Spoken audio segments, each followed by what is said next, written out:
What was the Warlord Era? The Warlord Era was a decade-long period in China marked by the collapse of national power and the rise of powerful regional rulers from 1916 through to 1927. The country broke apart into several rival regions or spheres of interest, each under the control of powerful militia commanders. Warlordism was, to some extent, the peak of internal division that had emerged into the latter years of the Qing dynasty. As the authority of the Qing weakened, local leaders took advantage in wielding their own power. When the Republican President Yuan Shikai died in 1916, national authority died with him, and China dissolved into an era of the warlord. The Warlord Era was a period of uncertainty, disorder, and conflict that produced few, if any, benefits for the ordinary Chinese.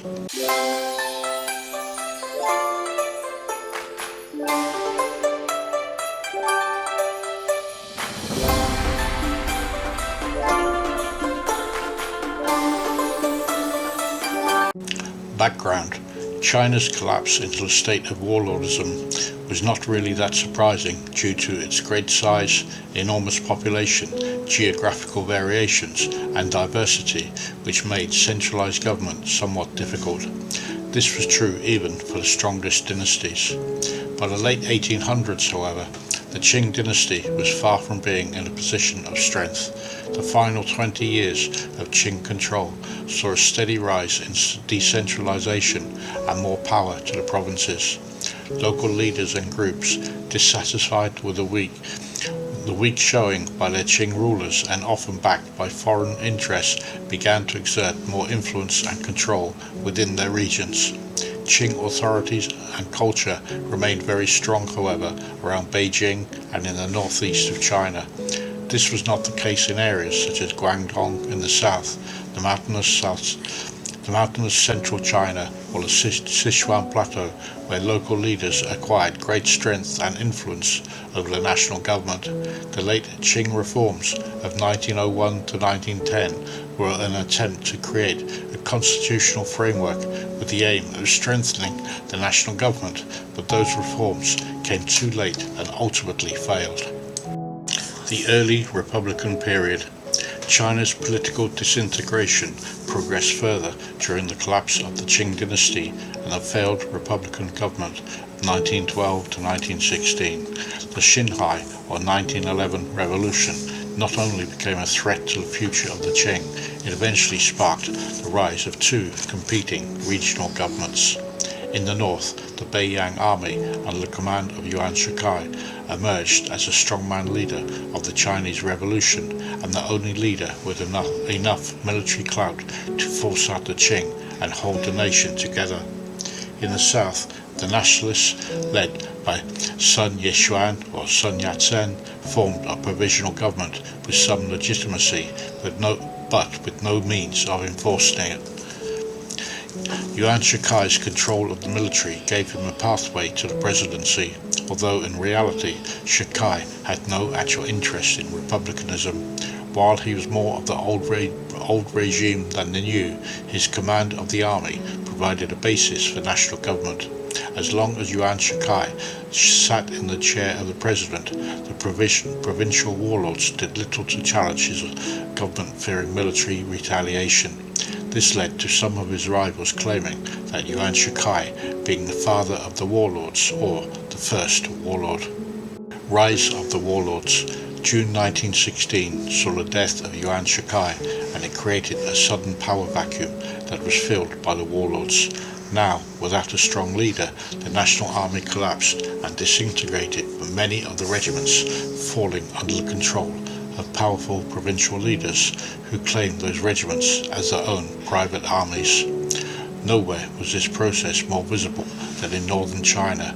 Yuan Shikai's Beiyang army quickly dissolved as its personnel was swallowed up by three competing warlord factions: the Zili clique led by Feng Guangzhang, the Anwei clique under the control of Duan Qirai, and the Fengtian clique under the leadership of Zhang Zuolin.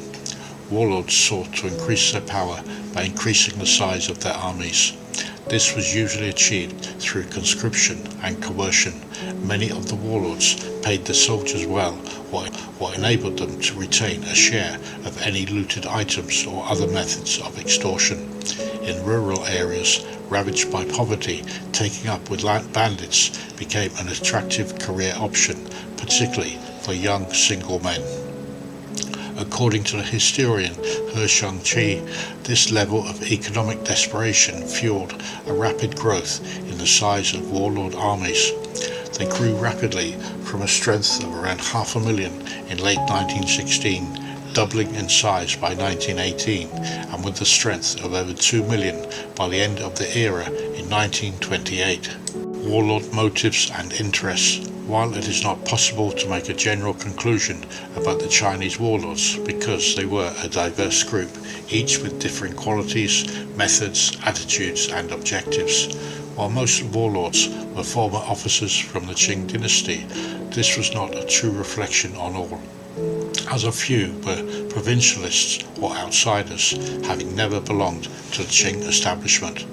Some warlords were traditionalists who clung to the ideal of dynastic and Confucian ideals, while others were more progressive and recognized the changes taking place or needed to be introduced to make fundamental changes to China's development. Some of the stronger warlords considered themselves to potentially be unifiers, hoping to conquer enough territory from their neighbouring warlords to restore a national government, with themselves installed as emperor or president. Aside from their command of militias, the most common attribute of warlords was their quest for wealth. They used crude methods of exploitation, corruption and banditry that flourished during this era, the consequences of which had dire effects upon the ordinary citizens working the land. Warlords printed excessive amounts of paper money to fund their armies. This led to high rates of inflation. They seized control of government infrastructure as well as privately owned businesses. They imposed new taxes and raised existing ones, all to their benefit and not the citizens they controlled. Aware of the profits to be gained, many warlords revived the trade in opium, ordering farmers to grow it and openly sell the illegal product. The private armies of warlords were a law unto themselves, with reckless behaviour, harassing locals while assaulting them and stealing valuables and property. Benevolent warlords. Not all the warlords were obsessed with their own personal enrichment, with a handful behaving with some benevolence. While some behaved like dictators, others sought political pragmatism and social reforms to improve the lives of those they ruled. One of those rulers was Yuan Shikai, who ruled in Shanxi province. Yuan was a well-educated career soldier from the former Qing military and a former advocate of the self-strengthening movement. Unlike the majority of other warlords, Yuan focused on improving and modernizing Shanxi over expanding his territory or amassing a personal fortune. He entered into alliances with other warlords to avoid conflict. Yuan also introduced social reforms such as the abolishment of foot binding and improvements to the education for girls. Another northern warlord, Feng Yuxian, who later captured Beijing and aligned with the Kuomintang, also outlawed foot binding, in addition to banning prostitution and opium trafficking in the areas under his control. He also encouraged his soldiers to convert to Christianity, sometimes baptizing entire companies of his men at a time with a fire hose. National government under warlordism. During the warlord era, there was still a national government in Beijing, although in reality it was not representative of the entire country and exerted no national control. The Beiyang government, as it was then known, presented itself as a civilian parliamentary government, though in reality it was nothing more than a front for the dominant warlord or warlord factions controlling Beijing. Control of the capital was problematic for the warlords. The Beiyang government, despite its illegitimacy, was still recognized by foreign powers. Foreign merchants continued to make massive payments for duties and import taxes, money that went ultimately to the warlord in control of the city. Thus, revenue from Beijing and its surrounding districts made for a rich prize for competing warlord factions, a prize these factions fought constantly for. In 1920, the Zhili and Anhui cliques fought a brief but bloody war for control of Beijing, with the Zhili warlords emerging as the victors. In the middle of 1922, the Zhili faction successfully defended Beijing from an attempted takeover from the northern Fengtian clique. The Fengtian warlord Zhang Zuolin reassembled his forces and returned to the city in September 1924, expelled the Zhili and seized control of the Beiyang government. These constant battles for control left the Beiyang government unstable. It had 7 different heads of states and more than two dozen different ministries from 1916 until 1928. The historian James E. Sheridan wrote, "The widespread disorder and violence of the warlord period disrupted foreign trade as well as endangering foreigners. At the same time, the impotence of the central government during the warlord years served as an open invitation to foreigners to fish in China's troubled waters. Foreign influence occurred in several ways and at several levels, but the two most important involved further control of China's economic resources and supplying aid to selected warlords. Japan was by far the worst offender in using warlord disunity to force new concessions from China. The other powers were satisfied to wring the maximum profit from the privileges already permitted under treaties from the Qing era. Conclusion and consequences for China. The warlord era was one of political division, instability, corruption, and self-interest, with economic stagnation and social repression.